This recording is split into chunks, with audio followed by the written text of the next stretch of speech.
Como saben, estamos justos de tiempo. Entonces, por las dudas que no lleguemos con las preguntas, si tienen que hacer preguntas, háganlas por escrito, pongan a quién están dirigidas e incluso algún email de contacto o algo por si no hay tiempo y ustedes tienen algo y necesiten comunicarse con alguno de los oradores. Y ahora pasamos del asado al vino, como corresponde. Y el próximo orador es un nombre y un apellido conocido para este ámbito, es el doctor Pablo Canciani, que es doctor en física. Él es investigador principal del CONICET en la Unidad de Investigación y Desarrollo de Ingeniería de la Facultad Regional Buenos Aires de la UTN, de la Universidad Tecnológica Nacional, y es miembro de la Academia Argentina de Ciencias del Ambiente. Y como les decía, iba a hablar del impacto climático sobre economías regionales, particularmente lo que tiene que ver con la viticultura. Buenas tardes.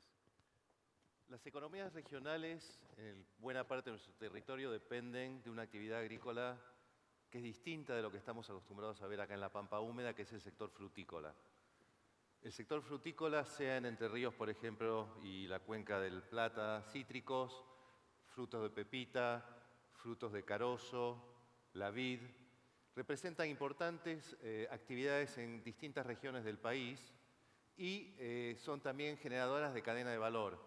En un mundo donde se está discutiendo el tema de las emisiones en los transportes, pensar que podemos generar productos con valor agregado, por lo tanto con demanda de mano de obra, que no requieren condiciones como por ejemplo exportar fruta fresca que requiere cámaras frigoríficas, traslado en avión en algunos casos, etcétera, es pensar en la gestión del territorio.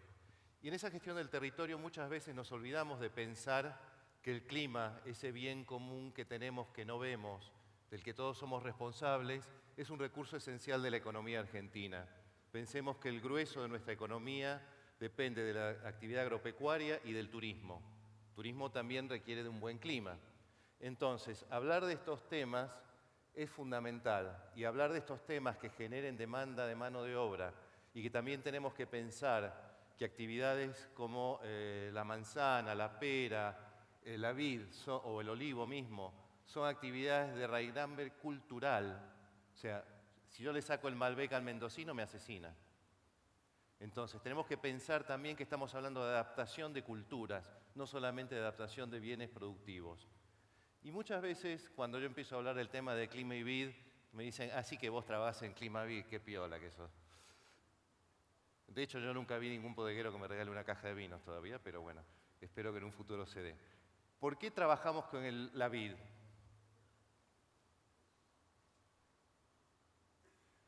Tenemos, como decía, demanda de mano de obra, posibilidad de industrialización con valor agregado, exportación de fruta y sobre todo de productos elaborados, actividades productivas asociadas, agroturismo. ¿Qué finca en Mendoza que se precie no tiene un sector de turismo hoy en día?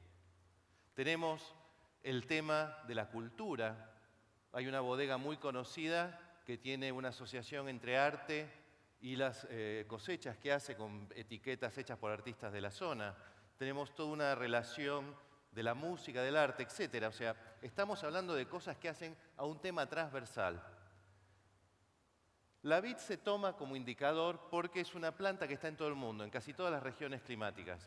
Acá tienen un mapa donde ustedes ven en rojo zonas productivas en el continente latinoamericano, en Sudamérica, que son distintas variedades, algunas son viníferas, otras no, y van a ver cómo estas actividades están siendo modificadas por el clima. En el gráfico superior tienen una relación entre la producción, el gráfico, la línea, perdón, y después, en contrafase, la cantidad de precipitación en Cuyo. Cuando llueve más, hay menos producción. Entonces, esto nos está indicando que ¿qué pasa? Cuando llueve más, tengo mayor incidencia de enfermedades. Por ejemplo, hongos en los cultivos. Pierdo calidad. Cuando llueve más, puede ser que esa lluvia se dé en forma de tormentas severas con granizo. También pierdo producción. Entonces, si yo tengo un cambio climático, como de hecho se observa en algunas regiones, donde me aumentan los eventos extremos, voy a perder producción. Entonces, esto preocupa. Y esto se ve, no es que estamos hablando del futuro. El cambio climático ya está. En el gráfico inferior, que no se distingue muy bien, hemos hecho el estudio de lo que se llaman indicadores fenológicos. Son fórmulas que tratan de relacionar las condiciones climáticas de una zona con el comportamiento o la respuesta de distintos tipos de cepaje Y esto está hecho para la región patagónica, el que se mencionó antes. Ustedes van a ver que si yo tomo desde 1970 al año 2000, para lugares como Bariloche, Neuquén, Comodoro Rivadavia, etcétera, Esquel, tenemos que en un periodo de 30 años, zonas o que bien no eran aptas para el cultivo de vid, para el vino, por ejemplo, hoy ya son aptas para uvas de clima frío, Pinot Noir, por ejemplo.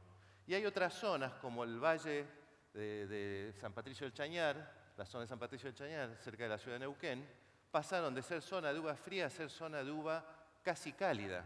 O sea, en 30 años tuvimos ese cambio, con un aumento de más de 1 grado, por ejemplo, en los datos de la Estación Meteorológica Neuquén.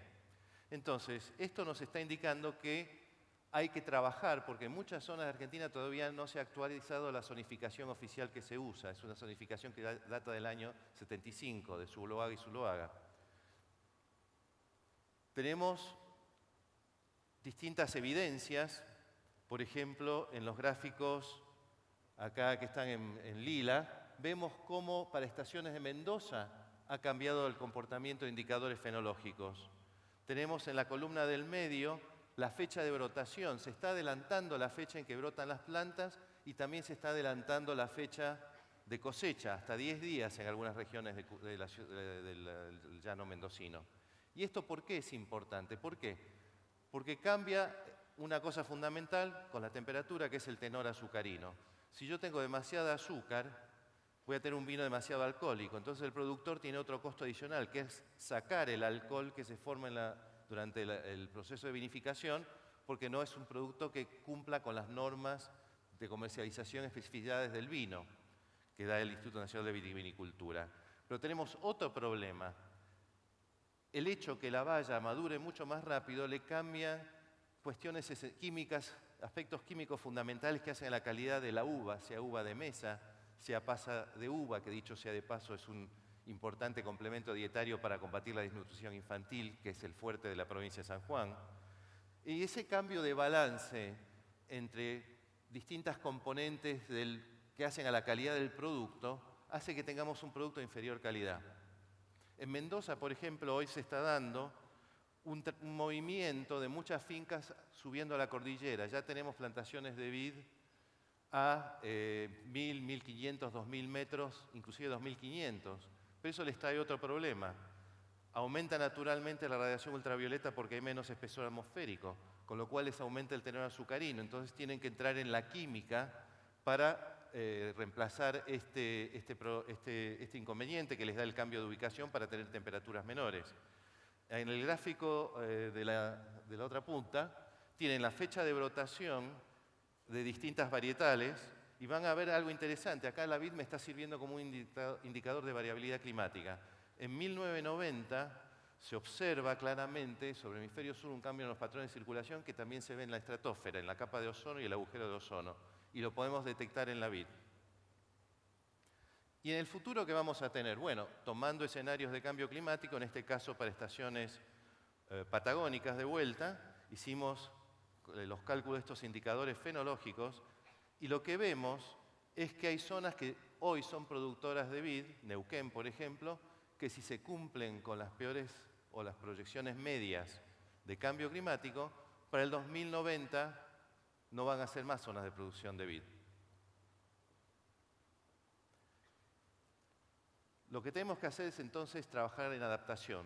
Repito, es fundamental por el tema de la producción, es fundamental porque si hacemos bien las cosas, Argentina puede aumentar en realidad en un escenario de cambio climático su producción porque tenemos una geografía muy extendida en latitud, podemos diversificar los varietales que utilizamos, pero también es fundamental pensar que a través de eso podemos reemplazar mercados en el exterior, por ejemplo, sur de Italia, sur de Francia, España, que ya están perdiendo su capacidad de producción. O sea, pensémoslo no solo por la negativa, sino también por la positiva. Y hay múltiples trabajos que se están realizando en Argentina. Un área es el cambio de manejo de las fincas, cambios en la poda. Empresas grandes ya han introducido, bodegas grandes ya han introducido el riego por goteo para reducir significativamente y de manera muy importante. Digo bárbaramente porque en realidad todavía hay muchas zonas de Cuyo donde se riega por inundación con lo que implica eso en la degradación de suelos también, salinización de suelos y pérdida de agua. Y este tema del riego por goteo es importante. Hay una bodega en particular que está trabajando con plantar alternativamente parcelas de olivo y parcelas de vid para reducir el tema de cambios en los vientos, etc. O sea que hay soluciones que además diversifican la producción, que hace a la sustentabilidad. Y otro trabajo importante es el tema de clonación de varietales que sean resistentes. Este es un trabajo que está haciendo entre la Universidad Nacional de Cuyo y algunas bodegas de varietales de Malbec que son más resistentes a variaciones importantes en la temperatura y que por lo tanto, al reducir su rango de respuesta, pueden tolerar mejor las variaciones implícitas en las tendencias de cambio climático a lo largo del tiempo. Entonces, para cerrar, la actividad frutícola tiene importantes valores en la economía regional, sociales y culturales también, y la adaptación debe ser adaptiva. No es cuestión de decir, hoy yo dejo o cambio mi varietal, paso a otro. ¿Por qué? Porque el cambio continúa. Hasta que no haya una estabilización, que no la vamos a ver nosotros, como viene la mano, tenemos que estar trabajando continuamente entre el sector científico y el sector de la producción. Eso también requiere un cambio de cultura de los dos sectores. Y, como dije antes, una adaptación bien planteada puede llevar al crecimiento del sector. Gracias. Muchas gracias, Pablo. Fuiste muy exhaustivo y contundente con el diagnóstico. Hacia el final nos hablaste un poquito de tratamiento, ¿sí? Pero tengo una consulta. Todo tratamiento que vos llamás adaptación, que entiendo en el área se llama adaptación, obviamente implica una inversión, implica prever algo, y una inversión que va más allá de tu producción de este momento. Tenés que hacer una ecuación entre lo que yo estoy invirtiendo para adaptarme y un eventual rendimiento económico. ¿Funciona esa ecuación? Bien, en este sector funciona, en cualquier sector frutícola. Vos estás invirtiendo en una planta que va a ser productiva durante 20, 30, 50 años. Entonces, tu decisión de hoy va a afectar tu rentabilidad en los próximos 40 años. Hay fincas en Argentina y en Chile que ya tienen 100 años de producción en vid. Entonces, salvo que uno quiera invertir mucha plata y a los 10 años podar, pero el periodo de inicio de producción son entre 4 y 7 años. O sea que es una inversión a largo plazo de entrada. Muchísimas gracias, Pablo.